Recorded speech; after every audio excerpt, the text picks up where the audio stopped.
Canada का startup visa actually आसान but थोड़ा सा डिलेड प्रोग्राम है। 40 मंथ का तो उसका प्रोसेस है। कनाडा का स्टार्टअप जो है वो एक अच्छा प्रोग्राम है फॉर द इनोवेटर्स, स्टार्टअप जो नए एंटरप्रेन्योर्स हैं। तो कनाडा स्टार्टअप के अंदर भी आपका angel investor, capital venture companies होती हैं और आपका बिजनेस इंक्यूबेटर्स होते हैं। आप आसानी के साथ साल एक के अंदर जो है वो टेम्पररी वर्क वीज़ा लेके चले जाएं कनाडा में। कि हमारे इसी पॉडकास्ट सीरीज में E2 पे आप ऑलरेडी बात कर चुके हैं कि E2 अच्छा प्रोग्राम है, नॉन इमिग्रेंट सही, और नहीं हुआ तो बिजनेस तो कर ही लेंगे ना। आप बिजनेस माइंडेड तो बने ना, आप बिजनेस करेंगे, किसी के एम्प्लॉय तो नहीं होंगे, आप पैसा बना लें, पैसा मंगवा लें, कुछ हो जाए, आप EB-5 कर ले, अल्लाह करे, आपके पास और ऑप्शंस हों, आप L1 को बाद में देख सकते हैं अगर आप देखने डिफरेंट तरीके से।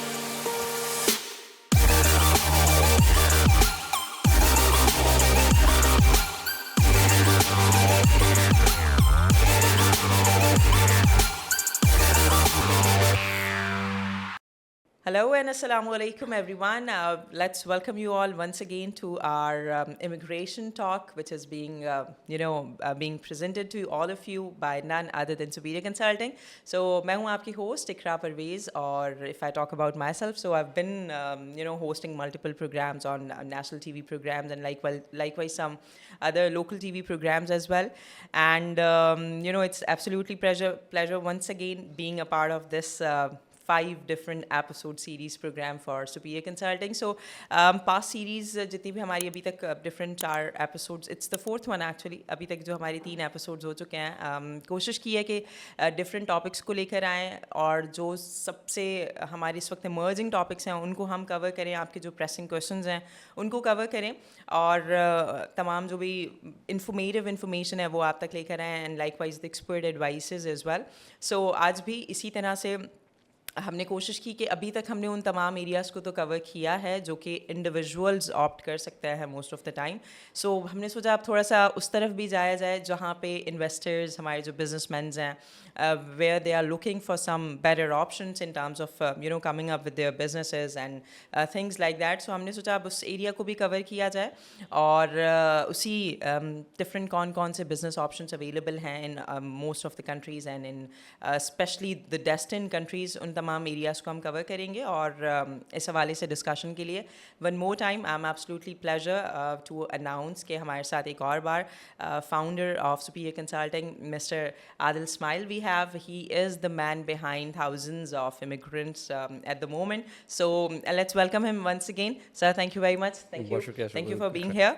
और just like अभी मैंने अपने इंट्रो में जिक्र किया, बहुत सारे प्रेसिंग क्वेश्चंस को कवर करने की कोशिश की है, बट आप देख रहे हैं ना अभी भी प्रेसिंग क्वेश्चंस वो कवर हो नहीं पा रहे हैं, and still there are so many. और मुझे सबसे अच्छी बात ये लग रही है जो हमारे पास माशाल्लाह से रिस्पांस रिसीव हो रहा है।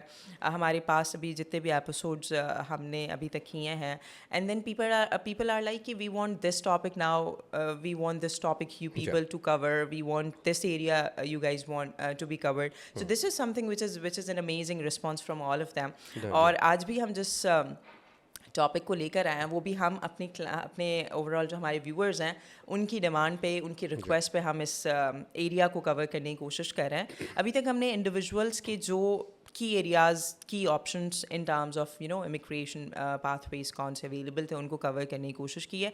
एक कर्सरी से ग्लांस उस पर हम दे देंगे कि कौन कौन से ऑप्शंस हैं for the individuals who wanted to opt, either US option हो, ऑस्ट्रेलियन हो, कैनेडियन ऑप्शन हो, और फिर हम थोड़ा सा डिटेल डिस्कशन करेंगे अबाउट दी ऑप्शंस जो कि हमारे इन्वेस्टर्स या बिजनेसमैन ऑप्ट कर सकते हैं। सो एक glance on the individual options. बिल्कुल।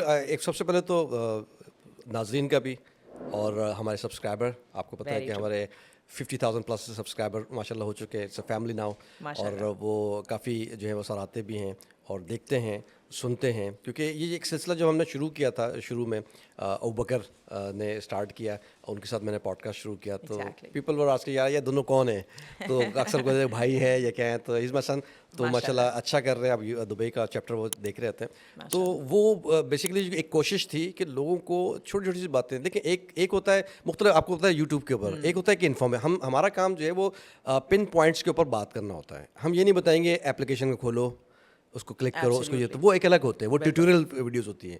हमारा होता है कि आपके विजन को या आपकी कोई मिथ है उसको जो है ना उसको क्लैरिफाई करना, Yeah. और कुछ जो स्टेप्स वगैरह के हवाले से क्या क्या चल रहा है उसके हवाले से हमने किया, तो बहुत सारा किया, और काफ़ी अच्छा फ्रॉड के ऊपर हमने किया, कोई बात नहीं कर रहा था। Key तो area, की I would एरिया, say, तो is वो तो actually, when it comes to the immigration things, तो I believe so ये वो एरिया था जो कि इतने अरसे से किसी ने इसे टच ही नहीं किया, एंड वो तो एक मेजर एरिया था जो आप लोगों ने डेफिनेटली वो हमेशा शुरू से किया। वो टॉपिक रहेगा, बात भी होती रहेगी। मैं भी बहुत बात करता हूँ, काफ़ी लोग परेशान भी हो जाते होंगे कि यार ज़्यादा ही बात कर रहे होते हैं, बट द थिंग इज कि ऑब्वियसली वो नीड है लोगों को समझाना बताना, खास तौर में जब मैं अपर साइड की बात करता हूँ, तो अपर साइड वालों को समझना चाहिए वेरी ट्रू। कि जो है एक तो मासूम होते हैं और उन्हीं की मासूमियत को जो है ना वो लूटा जाता है। तो Exactly, वो ऐसा खुद ही भी अकल से जो है ना वो काम लें और अपना ड्यू डिलिजेंस अच्छा रखें, अपने आप को खुद जो है ना वो एजुकेट करें Yeah. और खुद इम्प्रूव करें कि भाई किसको लेना है, कैसे लेना है, आंखें बंद करके नहीं करना। तो ये सारी चीज़ें होती हैं। तो ये एक खासा रहा इस पॉडकास्ट का, जो कि जैसा सा आपने कहा भी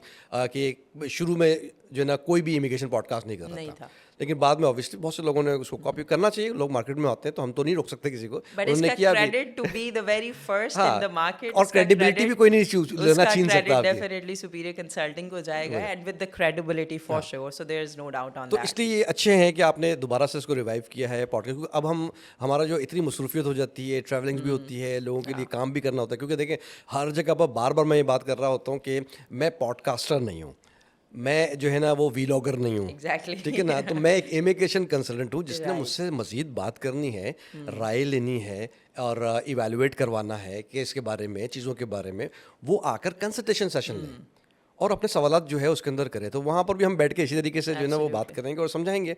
तो एक छोटे से टाइम कॉन्स्टेंट होता है, तो उसमें जितना हो सकता है, जितना आप ऑन स्पॉट, आपने देखा होगा कि अक्सर और बेशतर जो है वो मैं ब्लंटली बात करता हूँ, मैं कोई बहुत ज़्यादा तैयारी करके नहीं आता। मोस्टली लोग स्क्रिप्टिंग करते हैं या उसको लिखते हैं, चीज़ें करते हैं। मेरा बहुत रेयर होता है कि मैं कोई पिन पॉइंट जो है ना वो नोट कर लूँ, क्योंकि आपका जो अपना नॉलेज एक्सपीरियंस है आप उसी को आकर जो है वो आप उसको बात कर लें। और वो मेरे ख्याल से ज़्यादा नेचुरल भी लगता है, और जब सामने वाले सुन भी रहे होते हैं तो वो स्क्रिप्टेड में उतना चीज़ों को ना आई बिलीव सो कनेक्ट कर पाते हैं, ना उन चीज़ों को इतना फील अब कर जैसे पाते छोटी हैं। छोटी सी बात है, कई जगह पर हम ये देख रहे होते हैं, उसके नीचे हम देखते भी हैं, रिमार्क्स भी देते हैं, लोग वो उठाते हैं, ऐसा उठाया, उठाने के बाद जो है ना वो पढ़ पढ़ के बता रहे हैं। एग्जैक्टली। देखिए आप वो और उससे तवक्को करेंगे, ओ भाई आप मुझे भिजवा दो, आप ये बता दोगे, तो भाई वो पढ़ के तो आप भी बता सकते हैं। या ट्रू सो।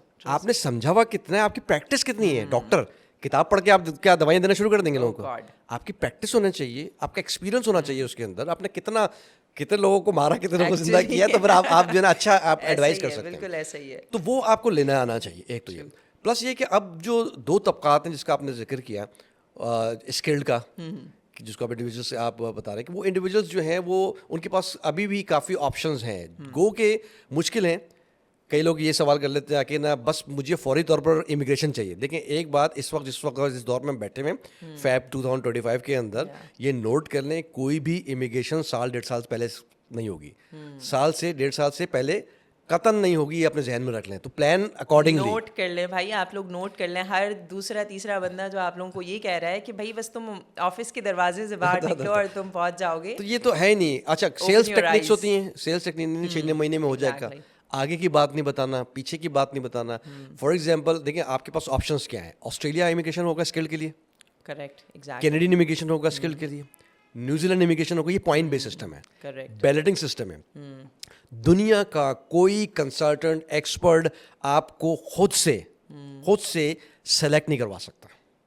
उसके लिए कोशिश कर सकता है, उसके लिए टेक्निक्स को यूज कर सकता है। कई जगह पर वो कारगर होंगी, कई जगह पर नहीं होगी, क्योंकि आपको ट्रेंड्स का नहीं पता होता, एब्सोल्युटली। फ्लो का नहीं पता होता, फ्लक्चुएशंस का नहीं पता होता। तो आप उसकी बुनियाद पर अपना काम करते हैं।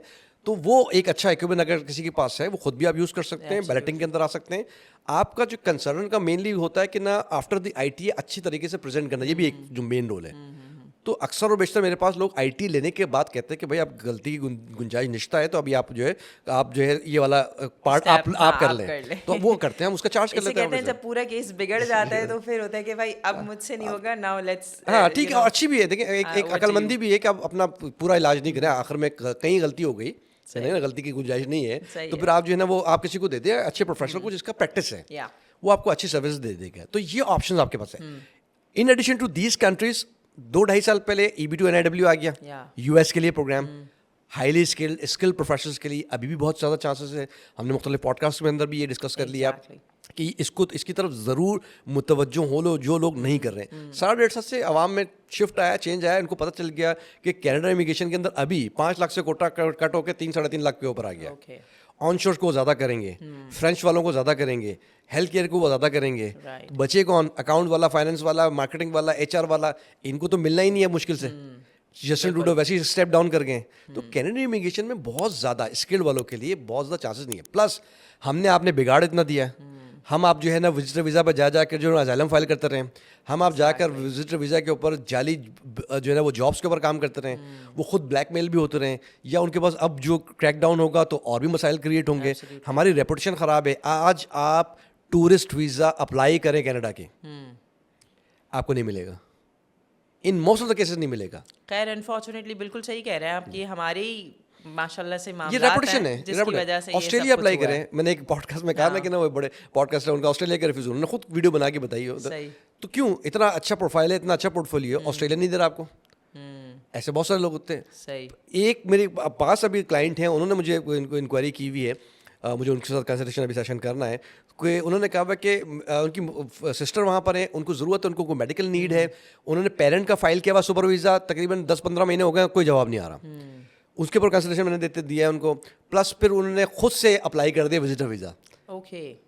क्यों? क्योंकि बहन भाई उन्होंने खुद सही, लगाई, डॉक्यूमेंट सारे लगाए, इन्विटेशंस लगाए, चीज़ें लगाए, उसके बावजूद भी उनको रिफ्यूज़ कर दिया। ओके। ठीक है, वो ट्रैवल हिस्ट्री और इमिग्रेशन हिस्ट्री का आपने पहले खुद भी उन्होंने ट्राई किया हुआ इमिग्रेशन के लिए भी, वो एक अलग पार्ट है। बट जब फैमिली मौजूद है और वो कॉन्सेंट दे रहे हैं तो उस पर तो रिफ्यूज़ नहीं होना चाहिए। Actually, और उनको ये तो- नीड है, ये मेडिकल तो- नीड है, उसके वो Yes. प्रूफ भी दे रहे होंगे, Yes. Again refuse. तो हमारी रेपुटेशन बड़ी मैटर कर रही है इसके अंदर। तो विजिटर वीज़ा में भी ट्रैवल एजेंट ने तो दुकान लगाई हुई है टिकटॉक के ऊपर, उनके पास, मैंने जैसे आपको कहा पहले एक पॉडकास्ट के अंदर के अंदर मासेस मौजूद हैं, सबको पता चल गया कि पैसा कैसे बनाना है। हर बंदा हर बंदी टिकटॉक के ऊपर आकर इनको टारगेट होता है, और वो जो बंदे बच्चे बेचारे लिख रहे होते, सिस्टर आप ये कर दो, और जो है ना आप बड़े अच्छे लग रहे हो, आप ऐसे कर लो, उससे वो कैपिटलाइज करते हैं, ऐसा ही है। फाइल करते हैं, और फाइल करने के बाद हम कुछ जो इमिग्रेशन एडवाइज़र बन गए हैं इसमें।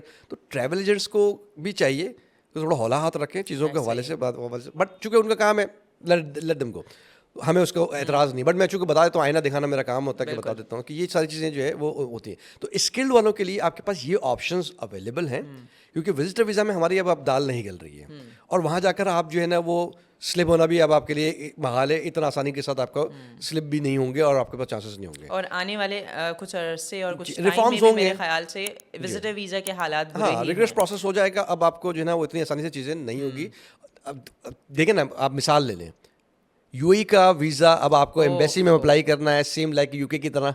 यूएई का वीज़ा मेरे ख्याल बैंक से इससे स्टेटमेंट बड़ा दिखानी है alarming $3000 और कुछ की, नहीं हो या सकता। जो भी आप जो Yes. रिक्वायरमेंट उनकी वो आपने करनी है, वो उसको चेक करेंगे, वेरीफाई करेंगे, Oh God. और उसके बाद आपको वीज़ा देंगे। तो बात यहाँ तक आप पहुँची है। Very true. करने वाले वही है, ज़्यादातर मैंने आपको कहा कि अपर साइड का लोग होते हैं जो मासूम होते हैं, बनते भी और बनाते भी बहुत ज़्यादा लोग हैं। तो उनको जो है वो थोड़ा सा एहतियात की ज़रूरत होती है। बहरहाल लोगों का चलना है बगैर देख के, बगैर आके पढ़ के, भाई अपने लोग हैं, अपने गिराइए, तो भाई उसके पीछे जाना ही। तो ये हमारा कॉन्सेप्ट है। हम देखते ना वोट किस तरह से देते हैं, हम देखते ना कि हमारे पॉलिटिकल सिस्टम्स के, तो वो चेंज नहीं होने वाला है। लेकिन जो बात कर सकता है, कितने लोग बात करते हैं, कितने लोग बताते हैं भाई सिग्नल से कैसे क्रॉस करना चाहिए, लेकिन हम नहीं सीखते। सीखना खुद को पड़ेगा आपको। वही ना कि जब तक आप विलिंगली एक चीज हाँ, नहीं खुद नहीं करना करेंगे। चाहोगे तो फिर एक कोई भी बाय आपको कानून उंगली होगा, पकड़वा के ये काम नहीं करवा सकता। और कि एक वो कानून वाली भी चलेगा situation- साथ में और खुद भी होगा, दोनों साथ में आपको Very मिलते हैं। तो स्किल प्रोफेशनल्स के लिए जो मैंने बात की कि इतने ऑप्शंस नहीं रह गए हैं बैलेटिंग सिस्टम के अंदर, तो उनको चाहिए कि फिर वो EB2 NIW के ऊपर जाएं, कोशिश करें, उसके ऊपर करें। बाकी बैलेटिंग में जाना चाह सकते हैं, मौसात होते हैं, फ्लक्चुएशंस होती हैं, उसका इंतजार करें, सही। इंप्रूवमेंट करते रहें अपनी प्रोफाइल को, तो ये उनके पास ऑप्शन मौजूद है। Right. वेयरएज अगर दूसरा तबका देखें, बिजनेसमैन कम बात होती है, कम लोग उसके ऊपर काम करते हैं। बहुत से लोगों के पास चूँकि आइल्स की कमी होती है, हमने देखा ऐसे कि कपड़े के कारोबार करने वाले लोग हैं, या कोई और इंडस्ट्री के ऐसे लोग हैं जिनके इंग्लिश प्रोफेशनसी इतनी नहीं है, तालीमी काबिलियत भी शायद इतनी नहीं है, लेकिन उन्होंने बिजनेस अच्छा सेट किया है, उन्होंने काम अच्छा किया है, उनके पास पैसा अच्छा है, उनके पास नेटवर्क अच्छा है।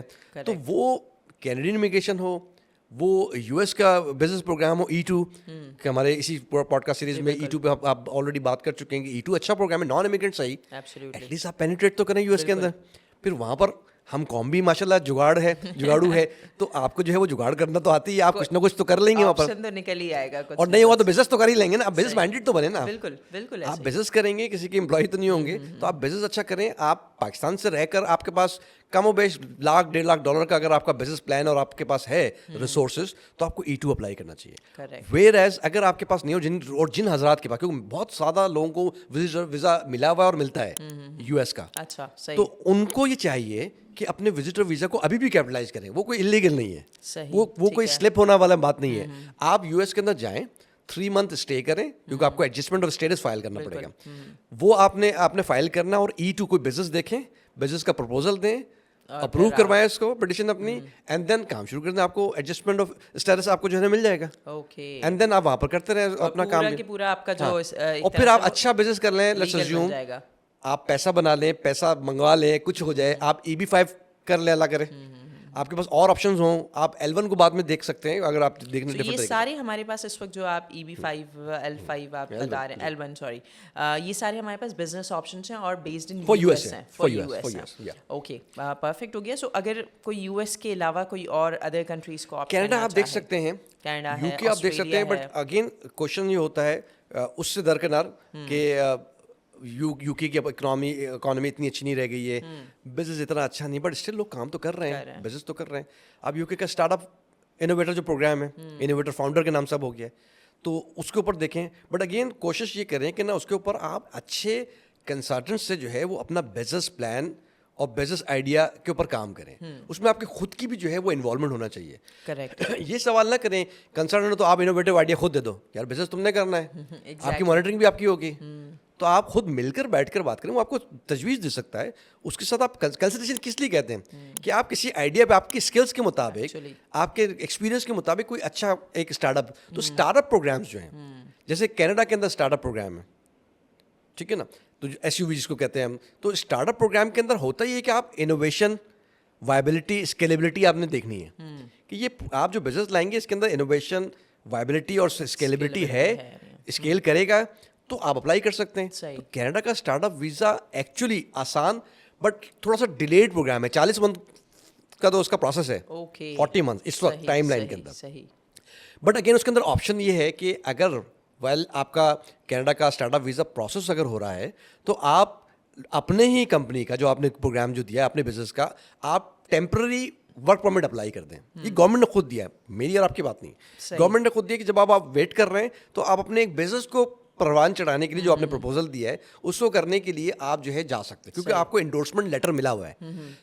तो कनाडा का स्टार्टअप जो है वो एक अच्छा प्रोग्राम है फॉर द इनोवेटर्स, स्टार्टअप जो नए एंटरप्रेन्योर्स हैं, बहुत सारे लोग हैं, तो अपनी किस्मत आजमाई करें, क्योंकि नॉर्मली स्टार्टअप के अंदर आपको बहुत ज़्यादा फंडिंग की रिक्वायर, इवन आपके पास फंड ना हो, ओके अच्छा लेकिन आइडिया है। सही।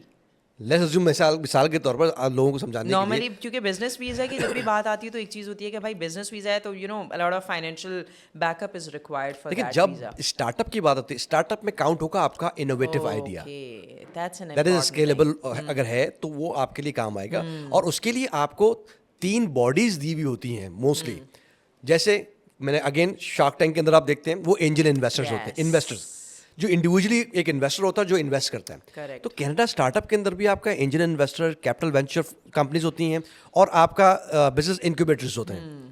ये आपको मदद देते हैं आपके बिजनेस को सेट करने के लिए, उसकी मेंटोरिंग करने के लिए। इंक्यूबेटर्स जो है मेंटोरिंग करते हैं, कोई कॉस्ट नहीं है, कोई इक्विटी नहीं लेते आपसे, सही।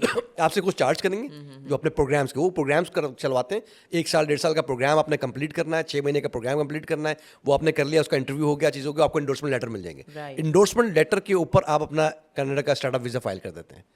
40 मंथ्स प्रोसेसिंग टाइम है, आप आसानी के साथ साल 1 के अंदर जो है वो टेम्पररी वर्क वीज़ा लेके चले जाएंगे कनाडा में। Okay. अपने बिजनेस को चालू रखें, स्टार्टअप रखें, एंड देन जब वीज़ा आए तो उसको कन्वर्ट करवा लें, चेंज करवा लें। तो ये आपका स्टार्टअप के अंदर है, और ये 3 बॉडीज के अंदर आप जो है वो काम करते हैं। कैपिटल वेंचर के अंदर वो आपको 2 लाख, ये बड़े जो अच्छे बिजनेस वाले हैं, लोग हैं, पहले से एक्सपीरियंसड हैं और हाई नेटवर्थ के ऊपर और हाई उसके ऊपर काम करना चाह रहे हैं अपने बिजनेस को जो है एक्सपेंड करने के लिए, तो वो कैपिटल वेंचर के पास फंड लेने जाते हैं, जैसे आप शार्क टैंक पे लेके जाते हैं। वो आपको $2 लाख से एंड अबव आपको इन्वेस्टमेंट दे देंगे आपको। आप करें, आपका आइडिया इतना अच्छा होना चाहिए, एक्सप्लेन आप करेंगे, आपने कर लिया, और वो आपसे इक्विटी ले लेंगे 20 to 50%। ये भी याद रखें कि आप कोई अगर जो है वो बिजनेस पिच कर रहे हैं और वो अप्रूव हो रहे हैं और वो आपको $2 लाख दे रहे हैं, तो आपसे इक्विटी भी आपसे नेगोशिएट करेंगे वो। Actually, definitely. तो सेम शार्क टैंक वाला, जिसको It's शार्क like टैंक से give and आता है take पता है वाली, समझ। हाँ, it's like a give and take thing over ये there. हो गया। और इसके साथ जो एंजल इन्वेस्टर्स हैं वो आपको 75, क्योंकि एंजल इन्वेस्टर इंडिविजुअल होता है, वहां पर कैपिटल वेंचर्स में मुख्तलिफ बहुत सारे इन्वेस्टर्स लोग होते हैं और involved कंपनी होते होती है बकायदा वो, तो वो आपको ज्यादा कर सकती है। आपका एंजल इन्वेस्टर वो तकरीबन $75,000 तक आपको इन्वेस्ट कर सकते हैं। बाकी अगर आपकी नीड है $25-30 हज़ार और $1 लाख करने की, 2 लाख, तो आप अपने पास से लगाएं और बताएं कि मेरे पास कहाँ से है। नहीं भी है तो आप बताएं कि भाई $75,000 में मेरा काम इतना इतना बिजनेस ये हो जाएगा और ये स्केलेबल भी होगा। सही। तो ये आप, और वो उसमें तकरीबन 5 से 20% के अंदर इक्विटी आपसे ले लेंगे। तो ये एंजल इन्वेस्टर्स, ज़्यादातर लोग जो फ्रेश हैं, जिनका, जो मैंने कहा ना कि जिनका पैसे नहीं हैं या और वो बिजनेस आइडिया अच्छा है, बिजनेस करना जानते हैं, कर सकेंगे, वो जो है आपका बिजनेस इंक्यूबेटर्स के पास चले जाते हैं और वो प्रोग्राम्स करते हैं, प्रोग्राम लेते हैं। और उसमें बहुत अच्छी बात यह है कि ना एक ही आइडिया के ऊपर 5 इन्वेस्टर्स 10% के ऊपर भी जो है वो अप्लाई कर सकते हैं। Okay. इंडोर्समेंट लेटर सबको मिलेगा। It's like सही तो एक ही बिजनेस आइडिया पे आप जी। डिफरेंट लोग भी अप्लाई कर पांच सकते हैं। पांच It's लोग like आप जो है ना इंक्लूड कर सकते हैं उसके अंदर। Wow. तो ये भी बहुत से लोग करते हैं, कैपिटलाइज भी करते हैं एक्चुअली। लेकिन बेहतर ये है कि आप अच्छे तरीके से अगर किसी को गाइड कर रहे हैं प्रॉपरली, सही इंडोर्समेंट बॉडीज के साथ आपका कनेक्शन अच्छा है, अच्छे RCIC मेंबर्स के साथ आप जो है वो आपका एसोसिएशन है, जैसे मेरा रहा, मैं ऑथराइज एजेंट रहा हूँ, कई ज़माने तक रहा authorise agent for Canadian immigration RCIC member का। तो अब चूंकि हम इसलिए काम करते हैं, अब हम जो है वो ज़्यादा EB2 पे ज़्यादा कर रहे हैं, चीज़ें कर रहे हैं। तो बहरहाल हमारे कनेक्शंस अपनी जगह पर हैं, चीज़ें हैं, हम काम कर रहे हैं, 20 साल से एक इंडस्ट्री के अंदर है, तो ये ऑप्शन है। अपार्ट फ्रॉम दैट स्टार्टअप आपके पास जो है बिजनेस एंटरप्रेन्योर प्रोग्राम भी होते हैं। Is this the same that is probably company Canada intra company transfer program? नहीं, वो एक अलग है, वो एक अलग है। आप वो इस तरह से है कि आप सोल रिप्रेजेंटेटिव अपनी यहाँ की कंपनी को अच्छा, वहां पर okay. ब्रांच खोल के एक रिप्रेजेंटेटिव भेजना चाह रहे हैं। सही, तो we intra do have company this option as well. ये भी हमारे पास Okay, है, ये इंट्रा कंपनी ट्रांसफर कहलाता है वो। तो ये भी ऑप्शन है तो ये जिनके पास कितना वायबल है अगर कोई ऑप्ट करना चाहे कि ये हम अपने उनके ही लिए business वायबल को- है जिनकी कंपनीज हैं और वो प्रूव कर सकते हैं कि बहुत अच्छा काम कर रहे हैं। एक कंपनी नुकसान में चल रही है और बोले मैं कनाडा में खोलने जा रहा हूँ, मेरा बंदा जा रहा है वहाँ पर, कैसे सही, होगा? सही। तो सारा उसकी इवैल्यूएशन होगी, कितना कितना टर्नओवर चाहिए वो बताया जाएगा उनको, कितना कितना उसकी रेपुटेशन, कितने उसकी जो है फाइनेंशियल्स हैं, Right. डॉक्यूमेंट्स क्या होंगे, तो वो जा सकते हैं। और वो भी बंदा जो साल एक के अंदर आपका एक सीनियर बंदा आपके साथ टेक्निकल बंदा हो या सीनियर हो, वो काम करा और आप उसको भेज रहे हैं कि आप जाए और मेरा वहाँ का ऑपरेशन संभाले। कोई की रिप्रेजेंटेटिव वहाँ के पर मौजूद representative होना होता है। तो वो सोल रिप्रेजेंटेटिव के हिसाब से वो काम करता है। सही। एंटरप्रेन्योर एक अपनी जगह पर है कनाडा का, बहुत जगह पर। वो रूरल एरियाज के लिए भी होता है, वो जो है आपका नॉर्मल प्रोविंशियल नॉमिनीज के लिए भी होता है, प्रोविंशियल प्रोग्राम्स के लिए भी होता है। सही। तो उसके अंदर जो रिक्वायरमेंट्स है प्रोविंशियल नॉमिनी के अंदर, एंटरप्रेन्योर हम कहते हैं बिजनेसमैन को, बिल्कुल। ठीक है। तो वो एंटरप्रेन्योर्स के लिए आपके पास जो मेनली काम करते हैं, हर प्रोविंस की अपना अपना एक प्रोग्राम है, हर प्रोविंस का, ब्रिटिश कोलंबिया का, सस्कैचुअन का, मैनिटोबा का, ओंटारियो का, वो वेरी करता है।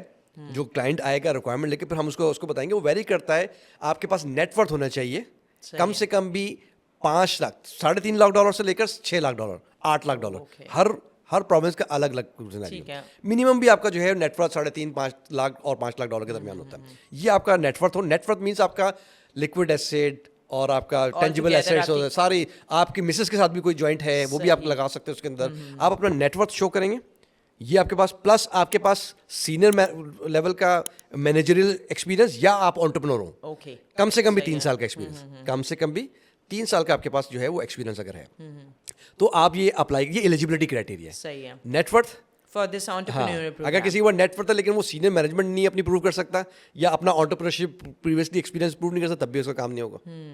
तो ये 2 मेन रिक्वायरमेंट, प्लस आप बिजनेस प्रपोजल जो दे रहे हैं वो इनोवेटिव होना जरूरी नहीं है। ओके, तो यहाँ पे तो यहाँ innovation startup की वाला तरह जो नहीं है। हमारा एरिया है वो इतना की आप एक वायबल आपका होना चाहिए, आपका एक फिजिबल आपकी जो है ना एक बिजनेस प्लान आपका होना चाहिए। वो आप लेकर पिच करेंगे उनको, बताएंगे और बताएंगे कि मैं तकरीबन मिनिमम भी रिक्वायरमेंट 1.5 से 2 लाख मिनिमम, हर प्रोविंस की अलग अलग है, 1.5 लाख, 2 लाख, $4 लाख तक भी जाती है, ओंटारियो के अंदर जैसे चली जाती है। तो वो आपकी जो है रिक्वायरमेंट्स होंगे। तो ये एंटरप्रेन्योर प्रोग्राम है। Actually starts from 1.5 lakh. हाँ, $1.5 लाख से मिनिमम start आपका जो होती होता है, सही। $150,000 आपका होना चाहिए मिनिमम भी। तो प्रोग्राम हम सेलेक्ट करेंगे, बताएंगे किस प्रोविंस में जा सकते हैं, जिनकी जो चॉइसेस है, जिनके जो रिश्तेदार हैं, क्योंकि बहुत सारी चीज़ें आपने देखनी होती है, जिसके स्ट्रॉन्ग टाइज होते हैं वहाँ बिजनेस करना भी थोड़ा बेहतर भी हो जाता है। एग्जैक्टली। और नहीं भी हो तो आप फिजिबिलिटी अच्छी बनाएं, जिनके अच्छे कनेक्शंस हैं, जो ज़्यादा अच्छा बेहतर जानते हैं, जिन्होंने ज़्यादा अच्छा एक्सपीरियंस हासिल किया हुआ है, तो वो आपको रिप्रेजेंट कर रहे हैं, आपको गाइड करें आपके प्रोसेस के अंदर। ये भी बैलेटिंग सिस्टम है, मिनिमम भी आपकी जो है वो 5 बैंड आइल्स होना चाहिए। अच्छा, इसमें हाँ, आइल्स की तो रिक्वायरमेंट है, ये ओके। होना चाहिए। ये ये थोड़ा स्टार्टअप सा प्रोग्राम में भी है सही और ये सही। यहाँ पर भी आपके ठीक पास है, आपको मिलता तो है। हम फिर कई जगह पर 4 बैंड भी होती जाती है, तो ये 4 बैंड CLB4 और CLB5 बहुत कम है। Okay. 3.5 बैंड से लेकर 4.5 बैंड तक के अंदर आता है ये। सही सही, ठीक है। तो एटलीस्ट ये नहीं है कि आपको एडवांस लेवल की नहीं, नहीं, नहीं, रिक्वायरमेंट आप है, ऐसे ही जैसे आप but बोल ये है चाल कि- बोल चाल आती है आपको, बिल्कुल, थोड़ा एक बहुत आप बेसिक बोल सकते हैं। अंडरस्टैंडिंग होनी चाहिए। जी हाँ। करेक्ट है। सो अभी तक की जो आपने obviously you are in the market since decades. So just wanted to see कि अभी तक का क्या ट्रेंड आपने देखा है when it comes to this business immigration. लोग डरते हैं या लोग इस तरफ इतने बड़े रिस्क, क्योंकि हैवी इन्वेस्टमेंट रिक्वायर है इसमें, हैवी डॉक्यूमेंटेशन रिक्वायर है। एंड जब पाकिस्तान की बात आती है अनफॉर्चुनेटली लोग वो टैक्सेशन और you know the other organisations उनके नाम से ही डर जाते हैं। दे आर लाइक नहीं भाई इसमें तो जाना ही नहीं है। सही। सो अभी तक का क्या ट्रेंड रहा है? क्या लोग इस ऑप्शन को ऑप्ट करना कंसिडर देखिए, करते हैं? सक्सेसफुल आउटकम बहुत कम है इसके अंदर। सही है। इसीलिए आपको सक्सेस स्टोरीज भी कम मिलेंगी। हाँ बिल्कुल। ज़्यादातर लोग पैसा अपना ज़ाया ही करते हैं। और एक तो बहुत एक ड्यूरेशन काफ़ी जगहों पर, जैसे कनाडा की हम बात करें, ड्यूरेशन भी काफ़ी है। स्टार्टअप के ऊपर भी लोगों ने 10,000, 20,000 $20,000, 25,000 $, 30,000 $, कमाए इसके अंदर, लेते हैं अभी भी। लेकिन रिजल्ट 0/0 अभी तक भी नज़र आता है। सही। ठीक है ना। उसकी वजह यही है कि ना सही गाइडेंस या सही वे के अंदर, सिर्फ मेरा वर्ड होता है कि ना सिर्फ नहीं कमाना चाहिए आपको। सही। करेक्ट। कमाना तो ठीक, मैं तो यहाँ पर बैठा हुआ कोई एडी साहब अब तो नहीं हूँ मैं। सिर्फ को अंडरस्टैंड करना बहुत जरूरी है ना। तो उसके ये तो फिर सिर्फ नहीं कमाए ना, आप लोगों की भलाई में भी काम करें साथ में। जैसे देखिए अंबानी साहब ने जैसे बात की थी, आप जाके पढ़े सुने। हमने तो उनको सुना नहीं, आज सुना तो हमें पता चल रहा है, तो हमने कहा ठीक है हम सही रास्ते पे थे, शायद थे। तो उन्होंने भी बात की कि भाई जब आप कोई काम कर रहे हैं तो उसके अंदर लोगों की फलाह के लिए काम करना शुरू कर दें, आप बन जाएंगे मिलियनेयर। क्या बात, आप बन जाएंगे, आप एक्सकेल कर जाएंगे। Very nice. जब आप फलाह के लिए जब आप काम करते हैं, साथ साथ भी आपको होता है ठीक है कि आपने कमाना भी है, बट जहाँ पर नो करना सीखें। ये मेरी तबलीग है लोगों के साथ। मेरे साथ किसी के साथ झगड़ा नहीं है। लोग कहते हैं यूँ कह रहे हैं आज से, तो भाई मैं तो सिर्फ पिन पॉइंट करता हूँ चीज़ों के हवाले से। लैकिंग मेरी भी, आप लैकिंग को बताएं, कोई मसला नहीं है, मैं सुधारूंगा उसको, चीज़ों सही करूँगा। तो आप ये कोशिश ये करें कि ना जो लोग आपको गाइड कर रहे हैं प्रॉपरली, आपको जो है ना वो उसका गाइडेंस आपको मिल जाए, तो अकॉर्डिंगली आप जो है ना वो सही आपके रास्ते पे आ जाएंगे। तो माय पॉइंट इज कि स्टार्टअप के अंदर भी आपको है या इधर आपका एंटरप्रेन्योर के अंदर, आप अपनी तैयारी और लोगों को जो दुश्वारी आती है, जो मैंने कहा फिनोमेना है कि वो डॉक्यूमेंटेशन सीधी नहीं करते। डॉक्यूमेंटेशन उनके हाथ में नहीं, खास तौर पर एंटरप्रेन्योर्स की नहीं होती। सही, टैक्सेस पूरे नहीं है, बिल्कुल। फाइनेंशियल्स पूरे नहीं है, आ जाते हैं भाई आप करवा दो, ऐसा ही है बिल्कुल। या बनाने बनूने के ऊपर आ जाते हैं, मैं बना लूंगा। अच्छा, मेरा भी ये खासा ये हो गया है कि मैं इस एज पे भी चले गया हूँ, चीज़ें भी हो गई, मैं कहता हूँ यार आप मुझे मेरे हाथ में 10 करोड़ भी रखो ना, तो मैं कोशिश करता हूँ कि मैं अवॉइड, मैं नहीं आपको कहूँगा कि आप बना के लेके आए। देखिए at the end of the day क्या होता है कि आप सीखते हैं। कोई लोग बोले नहीं यार आप तो भाई जवानी में अंदर कुछ और होता है, अभी कुछ और होता है। बिल्कुल। किसी भी वक्त जो है ना तौबा आप कर लें तब भी आप सही हो जाते हैं ना। तो कोई ऐसी बात नहीं है कि मैं कोई जो है ना वो पारसा हूँ या कुछ है। लेकिन मैं हमने कोशिश ये करनी होती है कि यार आप अच्छाई की तरफ ज़्यादा राग़िब कोशिश करें, सही। और आप जितना आप जो है ना जा सकते हैं आप कह सकते हैं। तो आपने कोशिश ये करनी है कि भाई आप लोगों को गाइडेंस आप ये प्रोवाइड करें कि किस तरीके से आपने जो है ना वो मैं फिर डिस्ट्रैक्ट हो गया, क्या बात कर रहा था। हम लोग ये बहुत सारे डॉट्स कनेक्ट हो रहे हैं। हाँ वो करता हूँ तो So बातें करता basically, कर हाँ we are just talking about कि दो ऑप्शंस हैं। अभी तक क्या ट्रेंड हाँ, चल रहा चलिए, अब यहाँ है बिजनेस के हिसाब से कि लोग ऑप्ट करते हैं नहीं करते हैं। ठीक है। नाउ द पॉइंट इज कि आप दोनों जो प्रोग्राम्स हैं एंटरप्रेन्योर्स के या बिजनेस के, इन्वेस्टर प्रोग्राम भी रहे हैं। सही। इन्वेस्टर चूंकि अब कनाडा का ज़्यादा लोग नहीं करते, बहुत हैवी उसकी इन्वेस्टमेंट चले गई है।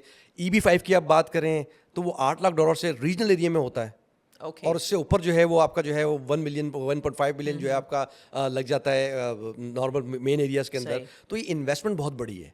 तो अक्सर लोग इसके ऊपर जो है ना वो वर्किंग नहीं करते। बट मेरा लोगों को एडवाइस ये है कि कोशिश करें कि जो कर सकता है स्टार्टअप के अंदर वो स्टार्टअप करे, और स्टार्टअप के अंदर अच्छे आइडियाज़ के ऊपर काम करें। सही। और ये एक अच्छा ऑप्शन भी है। Even if you are startup के लिए आपको ज़रूरी नहीं आप बिजनेसमैन होना चाहिए, लेकिन अगर आप रन कर सकते हैं तो आप अच्छे आइडिया के लिए लेके आए और उसको अपनी किस्मत आजमाएं उसके अंदर। तो ये प्रोग्राम्स आपके लिए जो है ना मौजूद हैं। एग्जैक्टली। सो बेसिकली स्टार्टअप की जब हम बात कर रहे हैं तो इसमें हमें वही ना कि हैवी इन्वेस्टमेंट की भी रिक्वायरमेंट है। It's all about your idea and it's all about how good, I mean how in a best way you are presenting your things. So presentation तो जितनी भी अभी तक हमारी ओवरऑल पॉडकास्ट डिस्कशंस हुई हैं एंड सारी चीज़ें, सो उसमें एक चीज़ जो वेरी कॉमन है that is the presentation of your case in front of that person और फॉर दैट कंट्री। उस प्रेजेंटेशन के लिए एक कंसल्टेंट का क्या की रोल होता है, and you know the role of quality for that presentation कितना इम्पॉर्टेंट की रोल प्ले करती है, ये अगर हम अपने देखने वालों को समझाना चाहें तो किस तरह से समझा सकते हैं इस बात को? देखिए, कंसल्टेंट जो है वो काफ़ी बड़ा रोल प्ले करता है, खासतौर पर बिजनेस इमिग्रेशन की प्रोफाइल। Exactly. स्किल वाले तो तब भी खुद भी अप्लाई कर लेते हैं। बिजनेस वालों को चाहिए कि अच्छा कंसल्टेंट ढूंढे जो आपके प्रोसेस को आसान कर सके, वो Right. बनाने वाला काम नहीं करे। वो कहते हैं ना, वो वाली बात कि भाई आप जो है ना बना के लेके आ जाएं, तो वो बनाने वाला काम जो है ना वो कतन ये कोशिश करके नहीं किया करें, क्योंकि at the end of the day उसको नुकसान होगा। अगर वो रिफ्यूज हो गया या पकड़ा गया मिसाल के तौर exactly. पर, तो वो बैन हो जाएगा। तो मैं यही बात ही कर रहा हूँ, तो कि भाई आप कोशिश करके अपने आप को अलग कर लें ताकि उसका नुकसान नहीं हो, चाहे वो आपको पैसे दे रहा है। तो एक तो ये रुझान से निकल जाए। दूसरा ये है कि आप अपने डॉक्यूमेंटेशंस के ऊपर काम करें। जब आप बिजनेस की बात करते हैं, नेटवर्थ जिसको कहते हैं ना, कि अपना कल सीधी कर लें, या जो आपकी Actually. जो वो क्या थी जो हमने बात की थी कि जब सियासतदानों की जो ट्रेलिंग, जिसको हम वर्ड यूज होता है, बड़ा वर्ड यूज हुआ इंग्लिश का ऑफिशियली, लेकिन ट्रेलिंग नहीं प्रूव कर सके। तो आप ट्रेलिंग प्रूव नहीं कर सकते, तो फिर तो आप फिर अपना आपको case- तो ट्रेल आपको प्रॉपर होना चाहिए आपके पास कि कहाँ से वाइट मनी जिसको हम कहते हैं। तो कोशिश करें वाइट मनी, जब इमिग्रेशन नहीं करें, साल 2 साल 3 साल का ट्रैक रिकॉर्ड बनाएं अच्छा, और प्रूव करें और बिजनेस को करें, तो फिर आप बिजनेस इमिग्रेशन आप अप्लाई करें। इन्वेस्टर कैटेगरीज के अंदर तो आपको पैसे देना है, आप कैरिबियन पे चले जाएं। अगर किसी को सिर्फ पासपोर्ट चाहिए और वो कंट्री के बाहर जाना चाहता Travel है, करना तो वो कैरिबियन कंट्रीज में चले जाए, एंटीगा, बरबुदा, डोमिनिका, और बहुत सारे जो है ना वो ग्रेनेडा है, इस तरह के जो कैरिबियन वेस्ट इंडीज की जो साइड पे लगते हैं नॉर्थ अमेरिका, तो वो आपको जो है वो फायदा आपको करेगा। आप Correct. पासपोर्ट परचेज कर लें, उसकी जो इन्वेस्टमेंट स्टार्ट होती है $1,00,000 $1.5 से। ओके, $1,00,000 किसी किसी की $1.5 से, तो आप पे करें, वो परचेजिंग तो पासपोर्ट है, आप उनके नेशनल फंड में आप पैसे दे रहे हैं, वो आपको अगेंस्ट में पासपोर्ट दे रहे हैं। उस पासपोर्ट में कई जगह पर आपको कोई 130, 140, 150 इस तरह की कंट्रीज ऑन अराइवल मिल जाते हैं। बट अगेन आगे का पासवे आपने खुद बनाना है, सही बात है, क्योंकि इन कंट्रीज में रहा तो नहीं जा नहीं सकता। बिल्कुल ऐसे लोग पासपोर्ट लेते हैं फॉर द, ये डेफिनेटली बहुत सारे लोग जो पॉलिटिकली एक्सपोज्ड हैं या कोई और जो है, तो वो उन लोगों के लिए फायदेमंद होता है, वो चले जाते हैं कि भाई हमें काम करना है, पासपोर्ट की जिसको जरूरत होती है। वेयरएज अगर कोई किसी को यूरोप कंट्री पे जाना, इन्वेस्टर है, बिजनेस नहीं करना, यार बिजनेस मैं कैसे करूँ, मेरे पास पैसा बहुत है, तो फिर वो 2 लाख 2.5 लाख यूरो से स्टार्ट होता है कि आप परचेज करें, ग्रीस में प्रॉपर्टीज परचेज कर लें, आप किसी और स्पेन में कर लें, किसी और जगह पर कर लें, 3 लाख 5 लाख, ये इस तरह के यूरोज के अंदर आपकी बात है। इतना अगर कोई इन्वेस्टमेंट कर सकता है तो वो आए और यूरोप के ऊपर अप्लाई करें, आपको रेजिडेंसी मिल जाएगी। 5 साल के बाद आप उस कंट्री की लैंग्वेज वगैरह भी सीख लें, अपना जो है ना सारा स्ट्रॉन्ग टाइज बन जाएगा, क्योंकि आपने घर भी लिया है, तो वो आपको सिटीजनशिप भी आपके लिए अप्लाई कर देंगे। वही बात है ना, तो once you are there, तो फिर जैसा देश और उसके लिए वैसा इतना देश आपको वाली बात पैसा है। खर्च आपने करना पड़ेगा। Exactly. जैसे लेटविया है, बहुत से लोगों को नहीं पता है, तो उसके लिए लोग देखिए मार्केट में तो हर चीज़ बिकती है, क्योंकि आपको पता है कि मास्टर्स आपको मौजूद है, आपको तो सब जरा सा पासा में के लोग आ जाते हैं। Actually, तो वो आप भागते हैं, और वो लेटविया ने कर दिया क्या, मेन पार्ट नहीं बता रहे भाई, इतने $1,000 यूरोज जो है आपको टैक्सेस में भी देने पड़ेंगे। तो वो एक आसान है। मैं जब करता हूँ विजिटर वीज़ा को या इस तरह के प्रोग्राम को, लोग डंकी के तौर पर अब इस्तेमाल कर रहे हैं सही, कि ये लीगल वे ऑफ डंकी है। ये खैर डंकी का जो वर्ड है उससे तो थोड़ा सा हमें वाकई बहुत इसे ना कॉमन करने की और आम करने की ज़रूरत है, ताकि लोगों में एक अवेयरनेस हो। सो आई बिलीव सो जो कि हमारे पास बिजनेस ऑप्शंस अवेलेबल थे और उनको इन डेप्थ किस तरह से हम मज़ीद डिस्कस कर सकते हैं, वी डिस्कस्ड इट। सो एक final word of advice for all of them, for all our viewers, क्या होगी आपकी in terms of opting this business option? Business option अच्छे हैं, लोगों को अवेल करना चाहिए, एक्सप्लोर करें अपने फाइनेंसेस, पहले तो अपने फाइनेंसेस के ऊपर और अपने डॉक्यूमेंटेशन के ऊपर काम करें कि क्या कर सकते हैं। डिस्कस विद द कंसल्टेंट, जो रिलायबल कंसल्टेंट आपको समझ में आता है, विजिट करें, जाएं, कंसल्टेशन लें। ये नहीं घबरा जाए यार, वो तो बात करने के पैसे लेते हैं, भाई आपके लाखों रुपए भी तो बचा रहा होगा ना कोई ना कोई।